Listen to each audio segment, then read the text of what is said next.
Well, USDA announced a bold plan this week to protect American agriculture from foreign threats. The National Farm Security Action Plan is an effort to keep adversaries like China from scooping up our farms.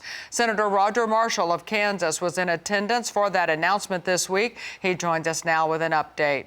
Senator, always good to visit with you. Let's start by speaking to the importance of this plan and taking action to keep U.S. ag production protected.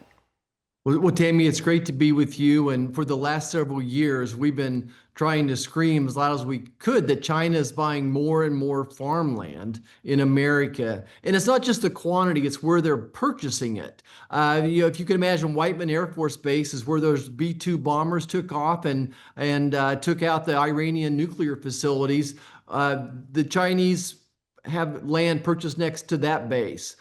Same way at Fort Riley. Many of the military bases, the Chinese have purchased property. And beyond that, it's the Chinese owning like a significant part of Smithfield and Brazilian JBS, the meat packing industry as well. So what we announced yesterday, the Secretary of Agriculture, Brooke Rollins, who by the way is doing an incredible job, is that she's now going to be on CFIUS. This is the Committee on Foreign Land Purchases by Foreign Entities. So she'll be at that level and then trying to decide if someone, China or their proxies, are here trying to buy land in America, that she'll get to decide, is that a national security issue? Bottom line, food security is national security.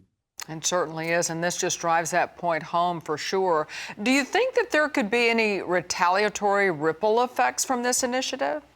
Well, think about this. You and I, your listeners, we cannot go to China and purchase land. We cannot go to China and make a pork processing plant. So I think it's fair. President Trump talks about fair and reciprocal trade agreements. And by the way, there's a lot that states can do. State governors and their legislature can do this. Already in Arkansas, Governor Huckabee Sanders is actually buying back this land that the Chinese have purchased. So not only has she banned future purchases, but she's actually forcing them to sell land as well. Sometimes the states can move a little bit quicker than the federal government can. Yeah, and it was so important to see you guys there standing behind Secretary Rollins when this announcement was made. Hey, let's switch gears just a little bit, and because another big moment for ag has been the passage of the big, beautiful bill. Talk about what all this holds for our farmers and ranchers. Tammy, I'm so proud. We did almost a whole farm bill within this reconciliation bill. We allocate $50 billion more for crop insurance, as well as the Title I funding. We increased the reference prices. So we funded that for the next 5 years, and we'll take that off the table as we go forward with the rest of the farm bill. So the crop insurance is the backbone of every farm bill. But beyond that, even more, I think about beyond the reference prices, what we also did, we got the 199A pass through for all those folks, farmers that are part of co-ops. We got that taken care of. Bonus depreciation, writing off interest. All those things are so important. To go buy this $1 million combine in today's world, to be able to write that off with bonus depreciation is a big game changer. We doubled the death tax exemption to over $30 million.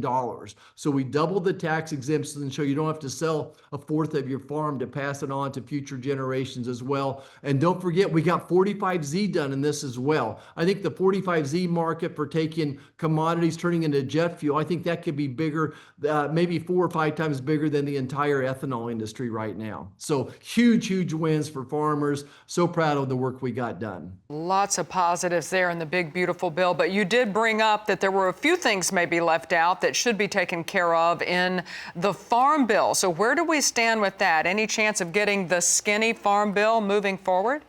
I hope so. There's a lot of division up here right now. My friends across the aisle are upset that we went forward with that. And I'm sorry, we gave them every chance a year or two to get it finished.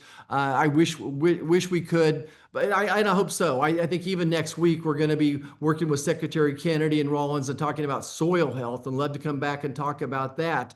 And part of that improving soil health is going to cost money.